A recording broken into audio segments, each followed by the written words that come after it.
All right, this is take two. The first take had a bunch of dog barking and noises from my phone going off, so I'm making a second recording. I think what wanted to come through today is talking about the healing journey and one's past and the relationship one has with the phenomena of memory, of remembering the past. And the way that we allow the past to injure us sometimes, and when we constantly revisit it and empower it without recognizing that we are the ones giving it power, and without recognizing that we're the ones allowing it to be energized. Everything in your experience is a choice, regardless of whether or not you want to believe that or not. I've gone through enough changes in my life and enough of seeing other people change to be able to recognize how deeply contentment and peace and happiness are skills that you actively practice. And you actively practice it by curating the nature of your mind and the nature of your experience in such a way that you change your relationship and the narratives and the framing that you are constantly giving everything until you free up the energy. So it's like as if you're looking at your energy field and you're noticing constrictions. You're noticing patterns that you automatically, reflexively perform, the performance of yourself, without any sort of agency on your part because it's so automatic and reflexive that you're in a script, you're in a program. And so sometimes that's often how I've related to myself as like an operating system that has a series of software installed that runs the different perceptual filters that allow me to perceive and relate to the world through in that shape and color my experience. And the more colored and charged those perceptual filters are, the more energy and reactivity you tend to have in relation to life. So, like, what are some of the perceptual filters, right? Well, you could have a script or program that says being yelled at by someone that's holding anger is bad, is disrespectful, is this, is that, right? The moment you're saying that action is this and it has this meaning, right? You are engaging in the act of creating a perceptual filter that allows you to react and respond to life. It gives your life meaning, gives it definition, gives it structure. And those structures are voluntary participatory programs even if you don't realize that you are voluntarily participating in it because you think that just is the case. It has to be that way, right? There's no other possible way it could possibly be. That action is that, right? Um, and as long as you maintain that rigidity, that belief structure, that continues to perpetuate the experience you have in relationship to receiving that. If you can rob it of its charge and not feel as if it's a personal attack on you, not feel as if it's disrespectful, not feel as if it's any certain way, you can just be in the situation in a state of neutrality and non reactivity.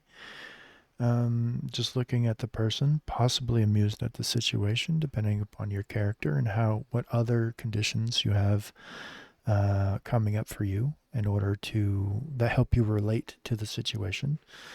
Because at any given point in time, we are just a collection of our conditions that we've accumulated through all of the books that we've read, the videos we've been exposed to, the cultural identity that we take on, the subconscious patternings and conditionings through socialization, where we constantly see like well, this person reacts to this certain situation in this particular way, and then you start to empathetically gravitate towards that response pattern in relation to that experience, because maybe you saw like your parents react in a certain way to a certain stimuli, and so on and so forth, failing to understand just how deeply all of that is a choice that you continue to choose to participate in and choose to invest your energy to maintain all of those different patterns.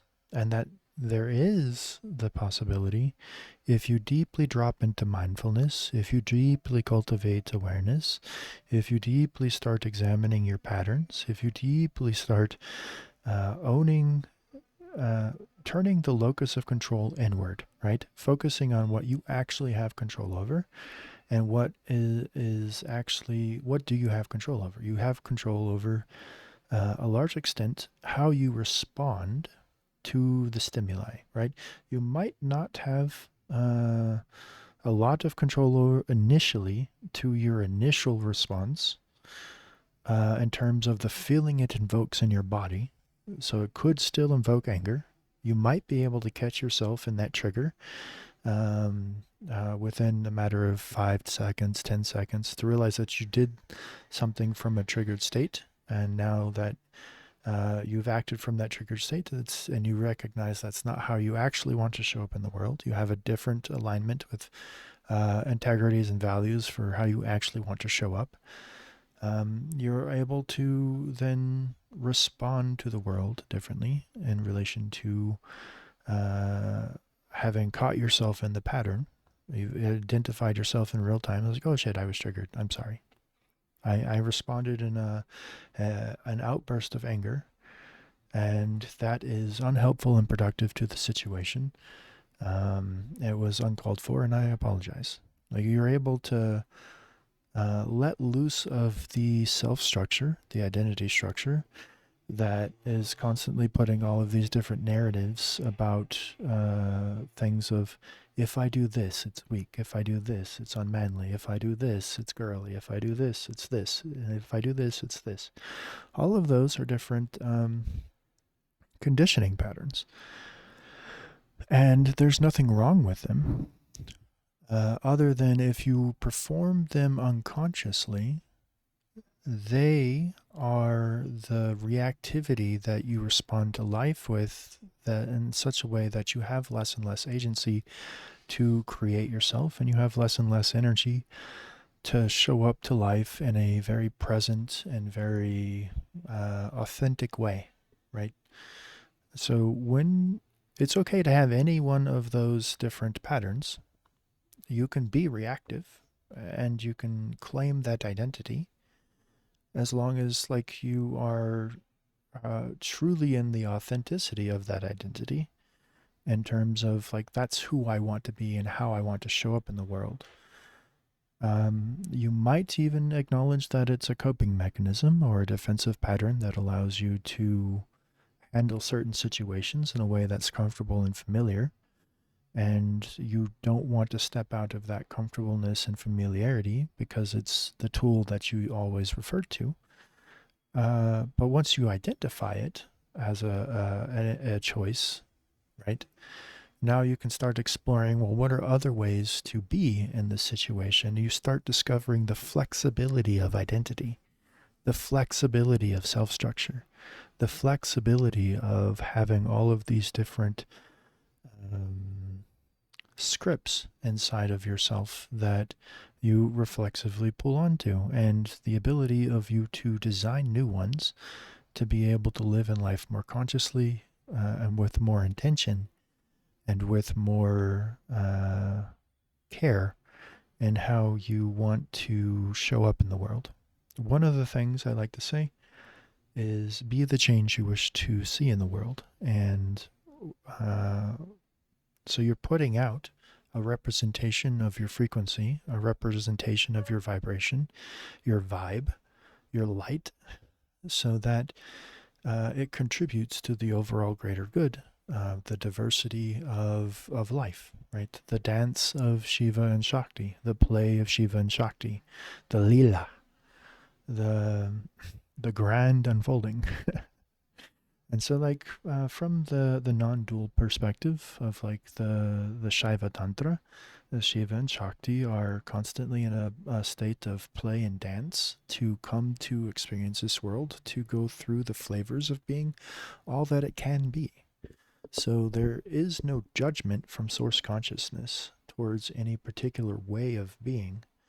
Um, and all of it has a degree of validity because the nature of consciousness, the nature of reality, is at its most baseline completely unconditionally accepting.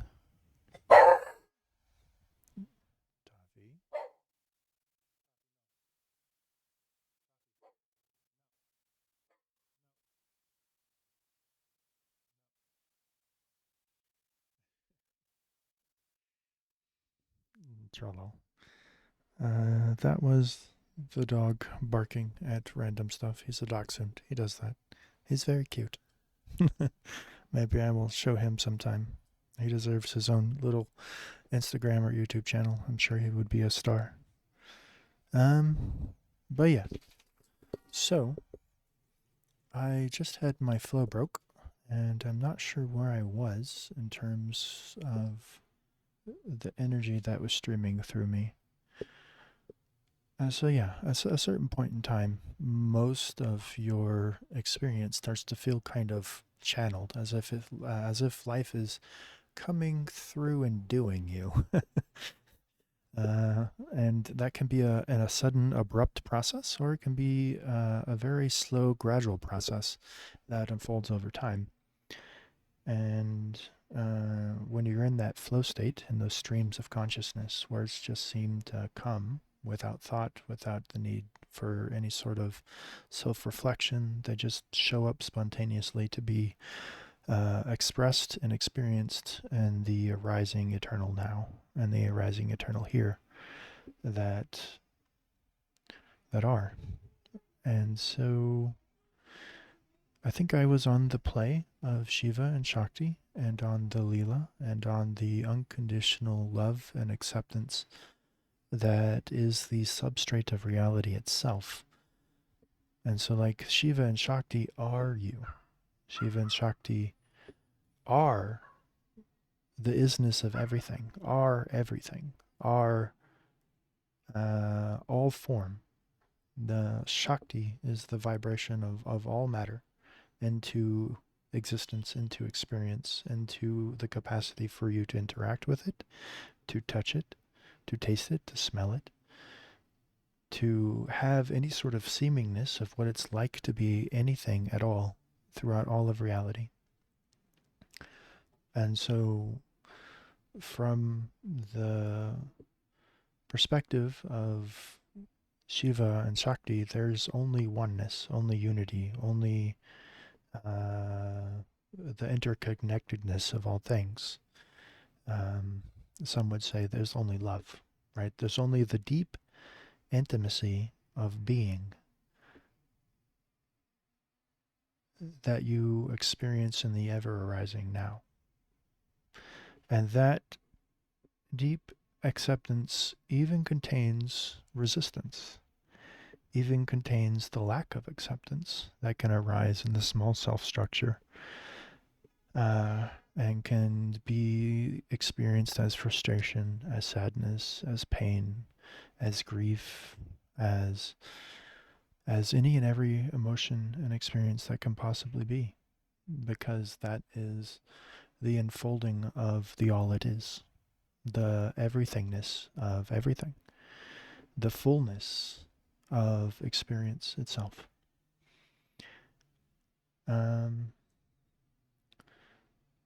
and so you can develop relationships with spirituality, like I have, that empower you to develop a greater intimacy and reverence with your moment to moment experience, and a deeper connection with presence and being present and being in the here and the now, and very centered and focused from your sovereignty and from your capacity to act in the world to bring about positive change and positive influence and positive expression.